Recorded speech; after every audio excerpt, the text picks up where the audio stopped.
Assalamualaikum warahmatullahi wabarakatuh. Nama saya Budianto Adam. Saya dari Fakultas Pertanian, jurusan Ilmu dan Teknologi Pangan. Di sini saya akan mengulas kembali atau melakukan review terhadap tugas, yaitu tugas jurnal dan video yang telah diberikan, yaitu tentang sifat fisikokimia terhadap pati serta aplikasi pati terhadap makanan. Oke, baiklah.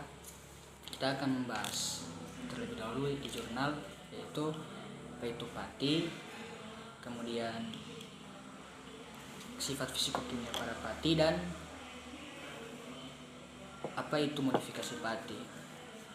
Pati adalah cadangan karbohidrat yang paling ditemukan pada daun, biji, buah,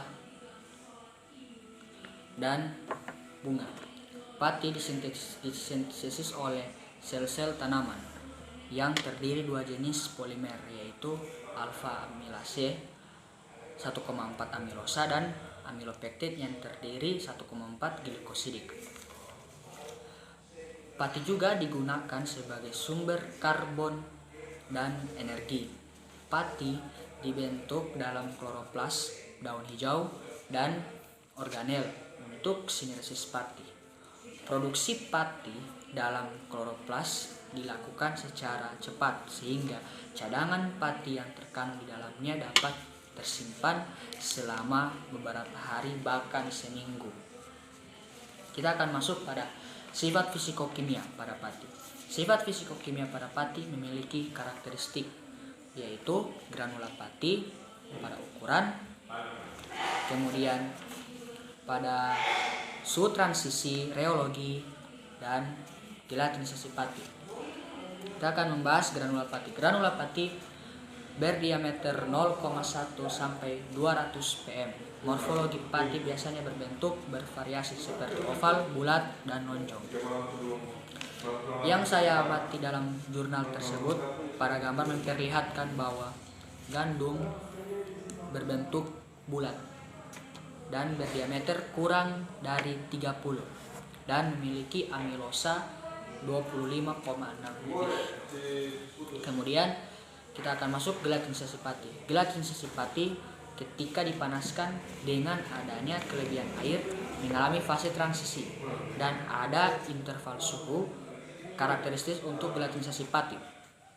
Dan gelatinisasi pati terjadi ketika air berdisfusi ke dalam granula kemudian membengkak secara substansi karena hidrasi dari fase amorf menyebabkan hilangnya kristanilitas dan ketertiban dari molekul. Kemudian kita akan masuk suhu transisi. Suhu transisi atau birefringence yaitu sudah terpolarisasi, dan pola birefringence di granula pati memiliki molekul amilopektin dan rantainya membentuk sudut 90 derajat. Transisi gelas mirip dengan transisi urutan kedua termodinamika, di mana volume dan entalpi spesifik adalah fungsi dari suhu transisi pada pati tersebut. Kemudian reologi yaitu sifat termal. Sifat termal memiliki fitur dasar yaitu viskositasnya. Karakteristik reologi melibatkan tekstur, transparansi, dan kecenderungan untuk retrogradasi pati. Modifikasi pati. Modifikasi pati adalah pati yang telah mengalami perubahan dengan reaksi kimia berupa yaitu esterifikasi, eterifikasi, dan oksidasi. Pati telah termodifikasi akan mengalami perubahan. Hal ini karena memiliki viskositas yang stabil pada suhu tinggi dan rendah serta daya pengental terhadap kondisi asam. Oke, kemudian dalam review video kali ini akan membahas tentang aplikasi pati dalam makanan. Sebelum kita akan masuk aplikasi pati dalam makanan, kita akan mengenal dulu. Pati industri makanan adalah sumber karbohidrat dalam makanan manusia. Kita memilikinya setiap hari. Contohnya makanan yang mengandung tepungan termasuk kentang, gandum, beras, dan tepung lainnya. Tepung asli ini memiliki penggunaan terbatas dalam makanan industri karena memiliki beberapa faktor, yaitu ketidakstabilan termal, sineresis, retrogradasi, dan jelly. Pati yang sudah murni akan dimodifikasi, yaitu secara fisik atau kimia.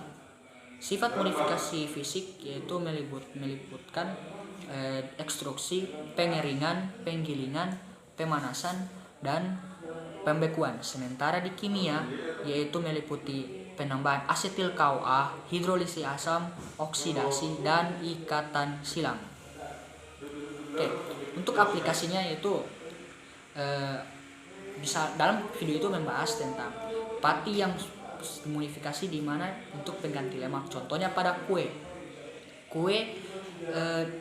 tingkat dekstrosanya itu meningkat hingga menggantikan 35% lemak dan teksturnya, sehingga dalam video tersebut itu mereka mengonsumsi teksturnya sangat renyah dan sangat enak.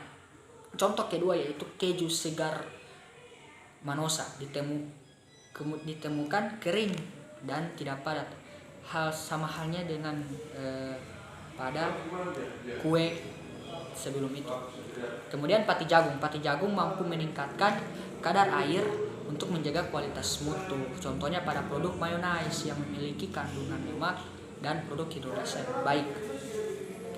Kemudian penyempurnaan tekstur. Aplikasi berikutnya penyempurnaan tekstur. Pati termodifikasi kimia sangat berguna dalam contohnya pembuatan roti. Terjadi reaksi kimia yaitu hidrokspropil yang diolah dengan asetat diganti dengan pati murni, maka akan memberikan pati yang sesungguhnya guna untuk meningkatkan stabilitas dari adonan pada roti tersebut. Kemudian pada makanan kentang terjadi persilangan kimia hidrokspropil pada makanan tersebut. Kemudian pada makanan ringan digunakan dimodifikasi karena adanya kadar amilosa yang tinggi dan terjadi ikatan silang sehingga memberikan rasa kerenyahan pada makanan tersebut. Tekstur pada kentang goreng memiliki kadar amilosa yang tinggi, sama halnya dengan reaksi kimia yaitu pada makanan ringan. Pada makanan kaleng yaitu keju Comfort. Pada makanan kaleng keju Comfort memiliki halnya sama pada makanan ringan. Pada makanan ringan yaitu terdapat ikatan silang hidrokspropil yang diolah pada asetat. Kemudian nutrisi gizi pada pati. Secara alami pati yaitu terdapat pada biji-bijian, beras, pisang mentah, dikenal sebagai serat makanan yang penting di dalam makanan yang ditambahkan ke dalam makanan. Orang Amerika menganggap serat pati dalam makanan tersebut memiliki manfaat kesehatan. Ahli kimia dari Amerika mengemukakan bahwa di kalangan konsumen mereka mengasumsikan bahwa hubungan gaya hidup dari pola makan tersebut harus seimbang dari pola makanan karbohidrat itu memiliki serat yang lebih, seperti contohnya pada sajian makanan kentang goreng, sayur, dan beberapa olahan daging lainnya. Pati resisten juga memiliki dampak positif bagi usus besar untuk kesehatan, guna untuk mengurangi epitel kolon yaitu pada usus. Pengembang ahli kimia juga menciptakan produk yang mengatasi diabetes yang berkualitas tinggi juga pembuatannya yang telah digunakan dan dapat dicerna, contohnya itu produk biskuit. Pati pisang membantu juga melepaskan karbohidrat, mengurangi kebutuhan kalori, salah satu produk ketika dikonsumsi guna untuk kesehatan dan untuk melancarkan pencernaan juga. Demikian hasil review dari tugas yang Ibu berikan mengenai sifat fisikokimia pada pati serta aplikasi pati dalam makanan tersebut.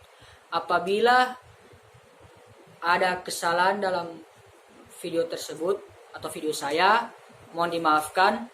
Wabillahi taufiq wal hidayah. Wassalamualaikum warahmatullahi wabarakatuh.